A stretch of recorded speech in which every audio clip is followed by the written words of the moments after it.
Well, Very cool, cool. man. Well, I'm looking forward to delving into your work and your history. So thanks for taking a minute out today. Yeah, absolutely. Thanks for having me on your show, man. This is going to be awesome. Yeah, absolutely it is. So before we get into your work, I want to know 4 years ago, we were trying to wrap our heads around this pandemic. When are we going to get out of it? Lasting effects? How did you survive it? And how did it change the way that you do things now? Yeah, good question. I mean, luckily for me too. So we moved to Charleston in January 2018. And that's when my work started to become fully remote, became kind of full time as a business coach, focusing on real estate agents. So when the pandemic came through, and not then my first daughter was, a half year old going into becoming 1 year, uh, it worked great for me because I was already used to working for home. Yeah. So it actually kind of helped fuel a bit of my business because more and more people became comfortable with Zoom, working with people who weren't in person. And so, as selfishly, it was a good thing for me. And that's kind of how we got through it. My wife, a little different story. She ended up, deciding to leave her job that she had during that time, which actually turned out great because now she has a job she absolutely loves. Yeah. So it was an I mean, there's a whole bunch of other interesting things that we all had to deal with during that time, of course, as well. But that's kind of how it worked out for us. So you got a lot of things going on paper, but let's get to the brass tacks of what you do on a daily basis here in 2024. I'm going to put you in front of a bunch of grade school kids, third graders. It's career day, and one Yeah, of the kids says, "Hey, what do you do for a living?" How do you answer them? that is a really good question. I love it. Because thinking about my younger self of what I wanted to be when I grew up, when I was that age, it was like, Uh, I want to be a fighter pilot. I want Yep. to do these things. And here I am as primarily an entrepreneur and business coach. And so that's what I would say, hey, I grow businesses and I help people build businesses. And what I also do is not only help them do that at a high level, but help them integrate that so they can do all the things they love. So if you want to fly planes and be a fighter pilot and be a firefighter and be a policeman, you can do that while also running a business so that you can fund that lifestyle that you want to have. Where at this age in the third grade, you may not know it yet, but it's going to take a little bit of funding for you to have some of the things that you may want in the future. Maybe not. And I think that would be great, but that's what I do. So, how did you get this business acumen? How did you acquire these skills? What were the early seeds that were planted that made you who you are? Trial and error, as with a lot of entrepreneurs, right? When I was young too, I had the blessing of being able to watch my dad in his career, which was not entrepreneurial necessarily. He was kind of a great entrepreneur. And the things I remember him most is as a chief financial officer and being kind of high level in the banking and finance industry. But he always encouraged me to use my brain and learn things and try things. And so when I was in high school, I did some of the typical jobs that people would do when they're young, but I also learned how to code websites and started a website business that didn't Wow. really make a lot of money, but I knew how to write HTML at the time and started to make a little bit of money doing that. And then in college, I actually started a delivery business. Think about Uber Eats before that existed and before the iPhone existed. And so I kind of just trial and error of starting some businesses that made a little bit of money for myself and then went into the finance industry because if you're going to get a degree, you should go work in the real world. Yeah. And ended up not liking that very much, but I did learn a lot. I'm grateful for that experience. And so, as I was exiting that, my dad and I, through a long path, started a natural gas vehicle company and we needed to raise funding for it. So, I had a choice. I could either figure out how to make some money and do that business so that I can live, or not do that business with my dad and go back to Wall Street and my old job and kind of get that salary again. I didn't choose the Wall Street path. Instead, I was like, I'm going to go into real estate. And that seems like an easy way to make money. Well, after a year of burning through all of my savings, I finally did start to make some money there. And then we did raise funding for the business. And so there was a lot of trial and error in understanding businesses. And then through real estate is when I started to help mentor people and manage people and watch how other people also ran their businesses and work with them and helping them grow. And so through the leadership opportunities I had in that space too, learning more than just from my own experiences, then I took that into becoming a business coach and here we are today. Yeah. So, who's been a hero? Who's been an inspiration for you in your career? Oh man. I mean, So my dad for sure, because Yeah. he's been there along the way, right? Yeah. Always encouraging me, always inspiring me, but I also look at there's also the figures, and I think we all use this, people who, we don't have access to, but we learn from through books or through videos. And I think of all the famous entrepreneurs out there. Gary V currently, I'm in a Dan Martell program and consume a lot from him. But in a hero perspective too, I also want to mention my brother, because my brother is an interesting one for me, because he went the path of becoming a lawyer, but you could tell he never really wanted to be a lawyer, but he did it anyway, and he was in corporate law. And now he has a textile business. He makes soft goods, packs, and things like this. And he learned how to sew and do all this stuff himself from a guy who was like corporate suited up attorney who loved to rock climb and race his road bike outdoors, to he sews Wow. and he makes incredible product. And he figured out how to do that from a business standpoint. With he did have some undergraduate business training, but he didn't run a business until he was doing that. And his the creativity he brings into his marketing, which is all self-taught, because from as far as I know, he doesn't consume as much of the success and entrepreneur content that I consume, but he does it really, really well. And so for me, that's inspiring. Like, man, he's out there just doing it, executing it, figuring it out. And to me, that's inspiring. Yeah. So when you look at the world of business, it's kind of like sports.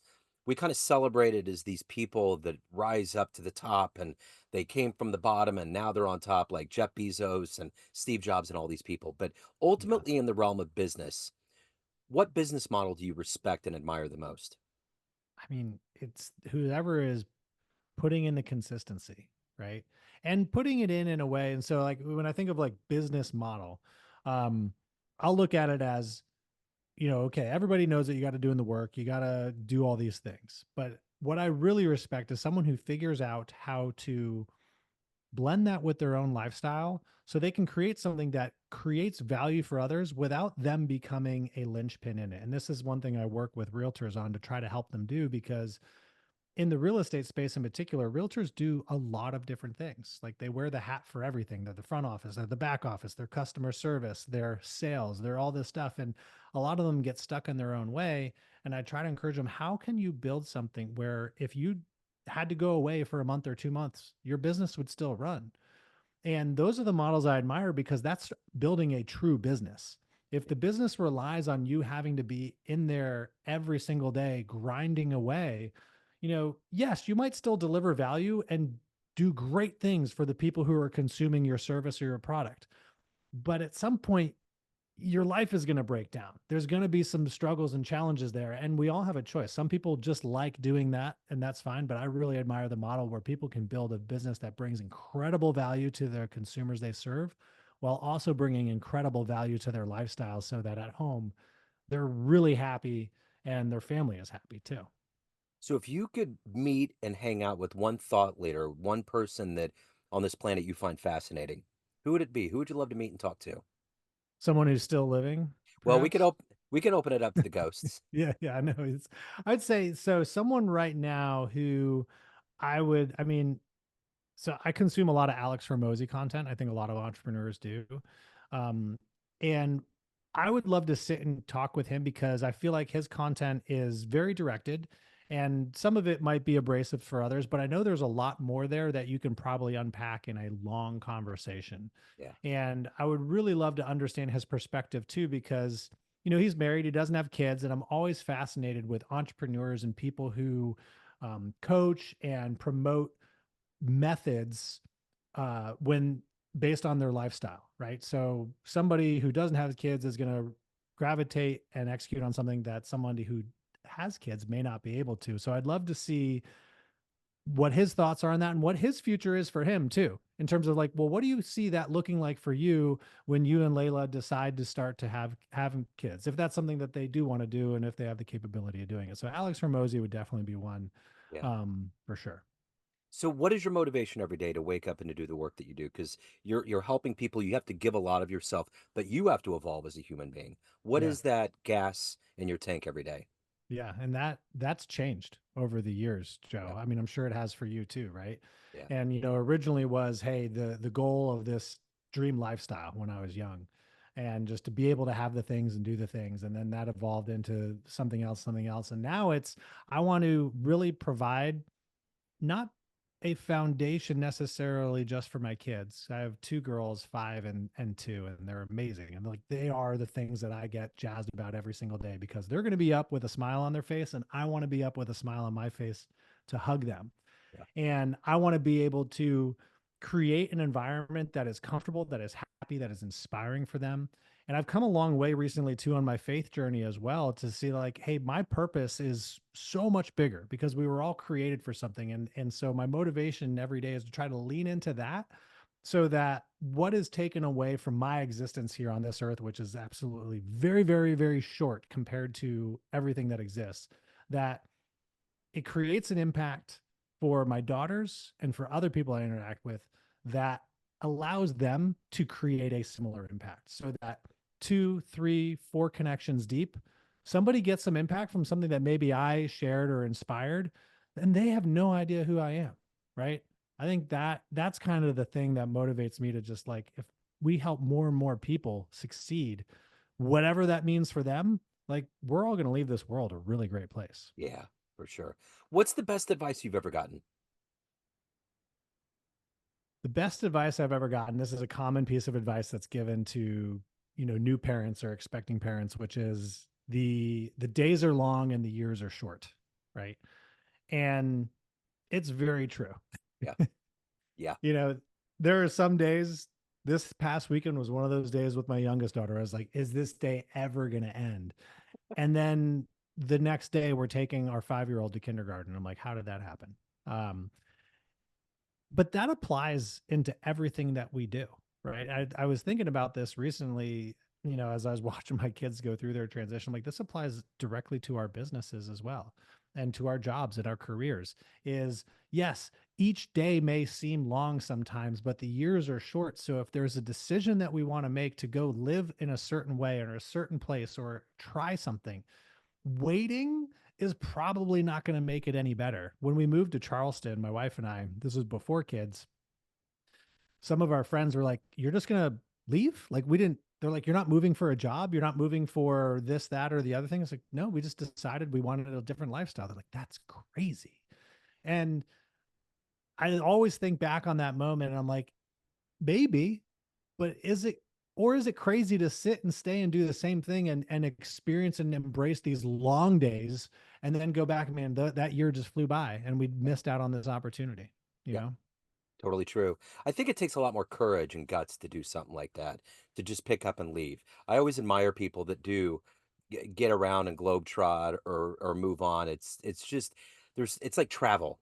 Like sometimes we get boxed into these notions of how the world works, but it's not until you actually get out into the world and see how it works that you broaden your horizons and feel this earth. Because we're not, Yeah. like you said, we're not here long. We got to do everything we can in this short spans of time.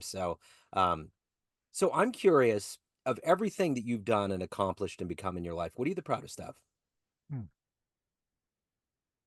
That's a tough one. Only because like it's my interpretation. Right. Um, I think that what I'm proud of to this point is taking a chance on the businesses that I've started and continuing to follow through. And that's an easy answer for me because I love what I do. I love the businesses that I'm in. I love the partners that I get to work with. And I always get excited by those decisions. What I will be proud of at the end of days is my daughters being able to say that I was a good dad Yeah. because they're the only people that can do that.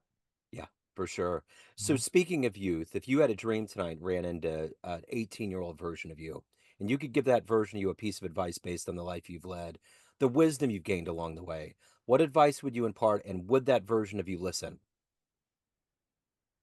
I hope, I hope so. And you know what? I think he would. And the advice that I would give is, one, enjoy every moment that you're in, but also embrace discipline to get you to where you want to go. Because when I was younger, like in that phase, 18 to going through college as a college athlete, like I did okay, right? But I didn't fully embrace the intensity that I could have had with my discipline to see success earlier, whether it was that from an athlete standpoint or from a business standpoint. I waited too long to make decisions. And so I would encourage my 18-year-old self, like, don't wait to make decisions. Look for the opportunity to use your youth to your advantage and to execute at a high level so that, and it's not, don't miss out. Go to the parties, go have fun, do those things, and do those things at a high level with intention. Like sometimes I would just go to parties to exist, right? Just like to go there and enjoy, where it's like, go there with intention. What do you want to get out of that? What type of fun do you want to have? And it could just be to go home and have a good time and say, hey, I had an awesome time with my buddies. Or it could be, I want to, make sure that I go tell that girl that I'd love to take her out to dinner. Like, go live with that intention, because that's what's going to produce the opportunities for you to then create the life that you want to create long term.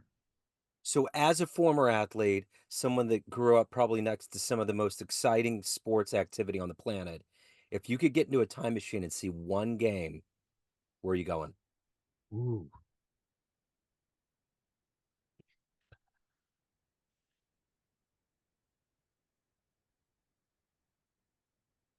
I would like to see Roger Bannister's 4 minute mile, Yeah, breaking the 4 minute mile. that'd be cool. Because, and obviously that's before I was born, but it would be so cool to see that, because that became the example of mental blocks in everything. Absolutely. And I can only imagine the energy on that track when he broke 4 minutes for the first time in the world, right? I think that would have been super cool. That would be a really cool thing to experience. That's a great memory. So, everyone out there has a perception of you, family, friends, clients, colleagues, but you run the show. What's your perception of you? Who do you think you are? Man, I mean, internally, man, I mean, we all struggle with this. I mean, I think I'm pretty small, right? I'm a guy out here trying to make a little bit of an impact, but my perception that I build up to build my identity as someone who is kind, who's courteous, who is inspiring, who is, um, who is there to truly help me if I'm the person looking at me, right? So someone who's there to help others, really. I know that's So, probably not the direct answer you're looking for, but no, no, that's great. And it's a daunting question to begin with. So, that's a great answer. So, if anyone out there wants to reach out, learn more about what you're doing, hire you, any of the good business, where can they go? yeah. So probably best to just check me out on Instagram, Matthew J. Bonelli on there, because I kind of share all the different things that I do through that forum. I mean, we have our coaching business over at lifeat10tenths.com. And you can learn about that there, but just reach out to me directly. You can DM me on Instagram. It's probably the easiest way to get a hold of me. Unless you have my phone number, obviously you can call me, but that probably will go to voicemail because I'm here doing things like this with Joe. Yeah, I love it. What's the story with that painting back there? So the bull there, yeah, it's Yeah. a canvas print. Is interesting. When we did this office, which my wife does hospitality interior design, Okay. and she let me do my own office, which I was like, because we moved into a house a year and a half ago. I'm like, I'm gonna do it. And so like I did the trim work, I selected the color, I selected the furniture, and I am very proud that she was impressed with my selections. And so Yeah. when I was looking for something new to put up on my wall, I was like, I want something, I knew the colors that I wanted to go with. And I was just scrolling through things and I saw this bowl and I was like, this is really cool. It's like a nod to my time in finance, kind of how I grew up always thinking I was going to go into finance. I was going to Yep. make it big in finance because my dad was 30 years in banking, right? And so it's kind of a nod to that, but also the perseverance of the bull, the identity of the bull. And, growing up and going through college, like the bull down on Wall Street was a big, big icon for us, big imagery. And so that's kind of for me, it's a reminder of like, be headstrong, work hard, keep at it. And then I get to see it all day, every day, because I'm on Zooms like this all day. And it's a good reminder for me and hopefully an inspiration to other people as well. And you're in the proverbial green room, so you're waiting to go on stage all the time. Yeah, exactly. Yeah, literally. I love it. Matthew, thank you, sir. This has been great, man. Continued Joe, thank success. you. Thank you for your time. Yeah, thank you, man. I really appreciate you. This was absolutely wonderful. Thanks for having me on. Absolutely, you bet. Take care. Take care now.